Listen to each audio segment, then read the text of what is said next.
বন্ধুরা আসসালামু আলাইকুম। এই যে আমার পাশে যে দেখতেছেন, এটা কিন্তু মালয়েশিয়া একটা বিল্ডিং কানেকশনের কাজের নতুন প্রজেক্ট। তো নিউ প্রজেক্ট। তো দেখেন চতুর্দিক দিয়ে কিন্তু প্রজেক্টে মানে বেড়া দিয়ে রেখেছে, যাতে বাইরের লোক কেউ প্রবেশ না করতে পারে। তো আমরা এটার পাশেই কাজ করি। তো এই যে দেখেন এখানে যেরকম নতুন প্রজেক্ট চালু হয়েছে, আমাদের আশেপাশে আরও প্রজেক্ট চালু আছে। মানে আমরা যেখানে কাজ করি ওর আশেপাশে আরও অনেক প্রজেক্ট চালু আছে। তো মালয়েশিয়া মানে অনেকে মানে যারা নতুন আসছে, কোনো আত্মীয় স্বজন নাই, অনেকে বুঝে না, অনেকে জানে না, সেজন্য বলে যে মালয়েশিয়া কাজের অভাব, কাজের খুব সংকট। তো আসলে যাদের আত্মীয় স্বজন আছে, যারা বিভিন্ন জায়গায় কাজ কাম করে, তো তারা তাদের আত্মীয় স্বজনকে নিয়ে যেতে পারে। আর আমরা বাঙালিরা হলাম এরকম জাতি ভাই, কি বলবো। একজন মানুষকে যদি একটা কাজ বাইল করে দিতে চাই, তো এই জায়গার মধ্যে মনে করেন যে আমরা নিজের লাভটা খুঁজে আগে। তো আত্মীয় স্বজন থাকলে মনে করেন যে লাভটার কথা চিন্তা করে না, তখন আপনার কাজটা অতি তাড়াতাড়ি অতি সহজে মিলে যায়। তো ভাই কিছু কিছু মানুষ আছে, ঠিক আছে, তো যারা আইসা সর্বহারা 5-6 লাখ টাকা মনে করেন যে ঋণ কিস্তি মিস্তি দেনা করে আইসা এখন কাজ কাম পাইতেছে না, এখন কি দেশে গেলেও মনে করেন বিপদ, ওইখানে থাকলেও বিপদ। তখন কিন্তু ওই মানুষগুলা কিন্তু আর কোনো কিছু বুঝে সুঝে না। তখন কি করব? তখন যারা পুরান লোক আছে অনেকে বলে আসো আমার কাছে কাজ আছে, তো আমার বছরে কিছু টাকা দিতে হবে বা বছরে কিছু দিতে হবে। তো ভাই আমি আপনাদেরকে বলতে চাই, যার লোক প্রয়োজন, যার ওয়ার্কার দরকার, আমার মনে করেন লোক প্রয়োজন। আমি একটা কোম্পানি একটা প্রজেক্ট চালাইতে গেলে আমার লোক প্রয়োজন। আমি কিন্তু টাকা চামো না, আমার লোকের দরকার। এখন যদি আমি একটা লোকের থেকে 300-500 টাকা হাই, তা আমি এত বড় প্রজেক্ট চালিয়ে আমার কী লাভ? একটা প্রজেক্ট চালাইতে গিয়ে যদি আমার কোটি কোটি রিঙ্গিত যদি এখানে লেনা দেনা হয়, আমি তো 300 টাকা 200 টাকার জন্য তো আমি করবো না। তো অনেকে বলে থাকে আর কি, ওর নিজের কথাটা ও নিজে বলে না, বলে যে বসে বলছে 500 টাকা করে লাগবে। কিছু কিছু ক্ষেত্রে লাগে ভাই, কীরকম লাগে আমি বুঝাই। মানে বস তো আপনার টাকা নিবেই না।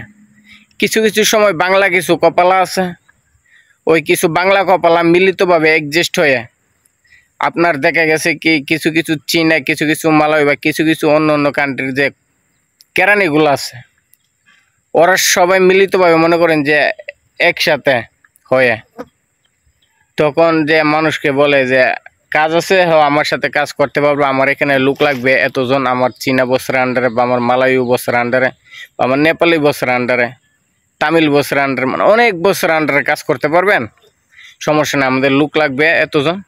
তো কথা হচ্ছে এনে ছোট্ট একটা কথা। আর ছোট্ট কথাটা কি ভাই সবাই তো জানেন, মানে এই ছোট্ট কথাটাই সব। ছোট্ট কথাটাই আপনি রাজি হবেন, আপনার কাজ আছে, আপনি আসেন কাজ করতে পারবেন। ছোট্ট কথাটাই আপনি সহমত না, রাজি না, বা এখন তো লোক লাগতেছে না, আপাতত কয়েকদিন পরে লাগবে, আমি আপনাদেরকে জানাবো কয়েকদিন পরে, ঠিক আছে? তখন কিন্তু মানে ওই জিনিসটা মানুষে মানে যখন কাজ পা না, তখন আফসোস করে হায় হতাশ করে যে একটা কাজ যা মিলেছিল কিছু টাকার জন্য বা কিছু এর জন্য আমি কাজটা ছেড়ে দিছি, এটা মনে হয় বুকামি হয়েছে। পাতে গেছে এত টাকা ঋণ করে আসছি দেশের থেকে, এখন উপায় কি হবে? তখন দেখা গেছে বাড়ির থেকে আবার কিছু দেনা করে কিছু টাকা এনে ওদেরকে দেয়। দেওয়ার পরে দেখা গেছে ভাই কিছু কিছু জায়গায় ওরকমভাবে একটা ব্যবসা চলে, তাদের সিন্ডিকেট। 1 মাস আপনি কাজ করছেন, যে কোনো একটা ইস্যু ধরিয়ে আপনাকে আবার প্রজেক্টে বের করে দেবে। এই সমস্যা আপনার হইছে না, আপনি অসুস্থ, বন্ধ করছেন, কেন বন্ধ করছেন, কী কারণে করছেন, বসে মানতেছে না, বসে তোমাকে বং দিয়ে দিচ্ছে, তুমি কালকে থেকে কাজে আইসো না। তখন আবার নতুন লোক এরকমভাবে তারা অ্যাপ্লাই করবে, তখন আবার ওইখান থেকে আবার নতুন লোকের কাছ থেকে টাকা হবে। তো এই জিনিসটা আমি সব ভাইদের উদ্দেশ্যে বলতে, যারা এই কাজগুলা করেন ভাই, একটু উপরে জাল্লা আছে, ওনার কথা একটু স্মরণ করুন। সবাই মরতে হবে ভাই। বিদেশ বাপের যদি কোটি কোটি টাকা থাকে, লক্ষ লক্ষ টাকা থাকে ভাই, কেউ দেশ ছেড়ে প্রবাসে এসে পড়ে থাকতো না, বাবা মাকে ছেড়ে প্রবাসে পড়ে থাকতো না ভাই। প্রবাসীরা কিন্তু এমন একটা ত্যাগ নিয়ে আসে ভাই, আল্লাহ এমন না করক আমার বাবা মাকে, সবার বাবা মাকে হায়াত বাড়িয়ে দেখ, সব প্রবাসীর বাবা মাকে। আজকে আমার কিংবা আপনার বাবা মার যদি বড় ধরনের একটা অসুখ বিসুখ হয় বা অসুস্থ হয় বা কোনো কারণে যদি নাপের দেশে চলে যায়, তখন কিন্তু ভাই দেখেন আমরা কিন্তু যারা ফ্রি বিষয় আছি বা যারা অবস্থান ভালো, তারা কিন্তু ইচ্ছা করলে যাইতে পারে। আর যাদের বিষয় নাই, পাসপোর্ট নাই, লারি লোক ভাই, তারা কিন্তু মানে দেশে যাওয়ারও কোনো সুযোগ নাই, শেষ মুহূর্তে বাবা মায়ের মুখটা দেখারও কোনো সুযোগ নেই। তো আশা করি ভাই এরকমভাবে কোনো বাঙালি ভাইদের সাথে এরকম করবেন না। আর এগুলা থেকে বিরত থাকবেন ভাই।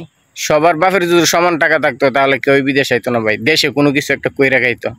আর বিদেশ আসলে মনে করেন যে ভাই আমরা আসছি, আসার পরে বুঝতেছে, আমরা যখন আমাদের বন্ধু বান্ধবকে বলতাম যে তোরা বিদেশ গিয়ে টাকা কামাইতেছ, আমরা দেশে ঘুরে লইছি, আর আমরা আসবার কথা বলে তোরা বলো যে বিদেশ ভালো না ভালো না, তখন কারো পরামর্শ না নিয়ে যখন নিজের সিদ্ধান্ত নিজে নিয়ে নিছি, তখন যখন আসছি ভাই, আসার পরে বুঝতেছি আসলে বন্ধু বান্ধব কোনোদিনই বেমান হয় না, স্বার্থপর হয় না, সত্য যেটা এটাই বলে। তো আমরাও মনে করেন যে এখন আসছি, আমরাও কষ্ট বুক করতেছি, আমরা যখন আমরা দেশে থাকা আরও একটা বন্ধু বান্ধবকে বলবো তোরা আইস না, ওরাও সেম কথাটাই বলবে।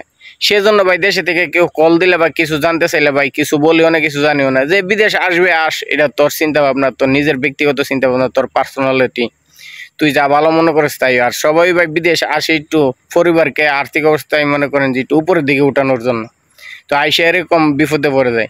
তো সবাই বিদেশ আসার আগে অবশ্যই ভালোভাবে যাচাই বাছাই করে আসবেন, যে লোকটা আপনাকে আনতেছে ওই লোকটা কি সৎ নাকি অসৎ, ওই লোকটার ব্যাপারে জানবেন।